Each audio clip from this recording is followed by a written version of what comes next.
Hey everyone, it's me, Matt. Welcome back to my Florida garden. I hope you're all doing great, and I hope you're ready to hang out with me today because in today's video, we're going to be starting some of my favorite heat-loving summer flowers from seed. So let's get into it. So jumping right in, for those of you who are new here, this is my front yard garden. I've got a variety of flowers throughout this space, including verbenas, salvias, dahlias, alyssum, rudbeckia, coreopsis, and garas. Most of these plants were bought at the garden center, and some were even propagated from cuttings, but very few were actually started from seed. So I thought this spring I'd challenge myself to grow as many of my summer annuals from seed as possible. So coming in a little closer, I've got a few empty pockets in these garden beds where I had some Supertunia Bordeaux plants. You might remember the massive one I had here from last month's front garden tour video. Shortly after filming that video, we had a heat wave and that beautiful plant succumbed to the heat stress. And then the same thing happened to the Supertunia I had here in front of my giant bird of paradise plant, along with the one I had between my Adirondack chairs here. And then the last one to go was the one that was toward the back of this bed on the far left side of my front garden. I actually pulled it out of the ground a few days ago. So I know some of you are probably thinking, but Matt, the season just started. Why are you already pulling your Supertunias? And the answer is Supertunias are a fall, winter, and early spring annual here in Florida. Once the late spring heat and humidity arrive, they decline really quickly. Petunias thrive from early November until late April in my area. So coming closer to my front porch now, you can see I moved my little gray table from my back patio here into my front yard. This is where we'll be starting our seeds today. Like I said, my goal is to start as many summer annuals from seed as possible, not only to fill those gaps in my front flower beds, but also to use throughout my front and back landscapes. So you can see I've already got my tools laid out. So let me show you everything we'll be using along with the flower seeds we'll be starting today. But really quick, before I go over everything, I wanted to give you an update on my front porch seasonal flower bed. It's looking absolutely spectacular. I've been so impressed with this plant combination. The lavender sun patience and the superbena pink cashmere plants have filled in so nicely. I'm also loving the white blooms from the salvias and shasta daisies. And then the chartreuse green sweet potato vines are looking amazing tucked in toward the back. Also, you can see the lavender sun patients are staying way more compact and low to the ground. These plants can get up to 2 feet tall, and I was worried they'd maybe block out everything else in this bed, but so far their growth habit hasn't been aggressive, and they're playing really nicely with all the other plants in this space. So moving back to today's seed starting project, you can see I've got a bunch of 4-inch plastic containers. These have all been saved from plants I've bought over the years from local garden centers. I keep them tucked away for seed starting projects like this one. I also saved these 10 count trays so I can organize and easily move the 4-inch containers around my yard once they've been planted up. Also, it's worth mentioning I like to start my seedlings in these 4-inch containers so I don't have to up pot them from seed starting trays. I start my seeds outside and I found it's easier to skip that step, but if you start yours inside and space is tight, you might want to use seed starting trays instead and then up pot them after they germinate. Looking at our soil next, you can see I've got some Miracle-Gro potting mix and some Miracle-Gro seed starting mix. When I start seeds, I like to fill my 4-inch containers up most of the way with potting mix, and then I top them off with some seed starting mix. And then looking at all my flower seeds now, you can see I've got quite the selection. These are my favorite heat-loving summer flowers. They do really well in Florida's summer months, and they can all be easily grown from seed. So I've got 3 different varieties of zinnia flowers here. First up, I picked up 2 packets of these multicolored cut and come again zinnias. They'll grow to be about 24 inches tall with long stems perfect for cutting, and they're supposed to have beautiful 2.5-inch double flowers. Next, I picked up a packet of these multicolored Lilliput zinnias. These ones will grow about 16 to 18 inches tall and they'll have smaller pom-pom style blooms. Like any zinnia, they're also technically cut and come again flowers, but these ones won't have long stems like the first variety we just talked about, so I don't think they're as suitable for cutting. Moving on to the last zinnia type, you can see I picked up this Thumbelina mixed color seed packet. This variety has a compact growth habit and should top out at about 10 inches tall, so these will be great for tucking into the front of flower beds. Lastly, I've got 2 different types of Cosmos seeds. I've got this gazebo blend on the left and this seashells blend on the right. The gazebo blend has flat flowers of crimson, pink, and white, and the seashell blend has rolled petaled flowers in shades of white and pink. And then really quick, I've also got some plant tags and this marker so I can label my trays so I won't mix them up after I sow my seeds. Because let's be real, if I don't label my trays, I'm going to completely forget what I planted in what tray. So now that we've reviewed everything, let's prep all the containers and then we'll start sowing some seeds. So starting off, I'm using my hose to pre-moisten my soil. This ensures the soil is evenly moist, which will set my flower seedlings up for success. You want to wet it enough so that the soil easily sticks together when squeezed, but isn't dripping. And then when it comes to filling my containers, like I said earlier, I'm filling them up the majority of the way with the regular potting mix and then topping them off with seed starting mix. I do this because the seed starting mix is more expensive, so I try not to waste it by filling each container entirely with it.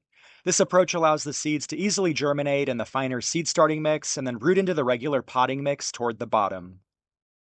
So as you saw, that was really easy. My first tray of containers is all prepped. So now we just need to do that process 10 more times, and then we'll move on to seed sowing.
All right, all my containers are prepped with soil and my plant tags are all ready.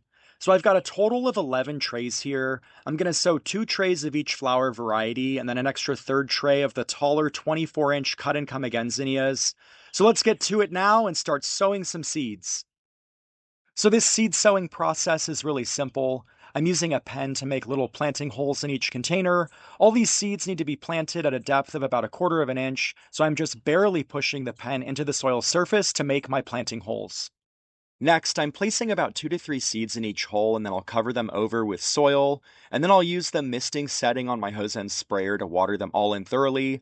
This helps settle the soil in around all the newly planted seeds. So my first tray of flower seeds is all done, so let's quickly get back to it and sow all the rest.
So there we go. All my seeds have been sown. I know it's a bit anticlimactic. It doesn't look like much now, but in about 7 to 10 days, all the seedlings should start to emerge.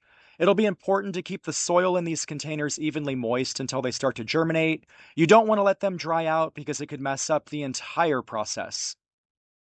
Also, zinnias and cosmos thrive in full sun, and for best germination and growth, they should be placed in an area that gets at least 6 hours of sun per day.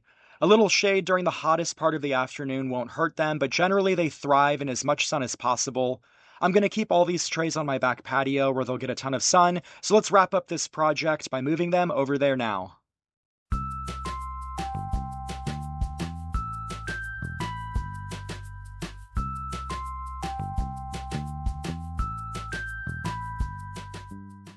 So I hope you enjoyed seeing my seed starting process today. Hopefully I've inspired you to start some summer flowers from seed for your own garden. It's a cost-effective way to grow a ton of summer annuals. It does take a little time and effort, but the end result is so rewarding. So that's going to do it for today's seed starting project. It's time for me to go inside and cool off. But make sure to hit those like and subscribe buttons so you can follow the progress in future videos. I hope you have a great rest of your day, and I'll see you in the next one.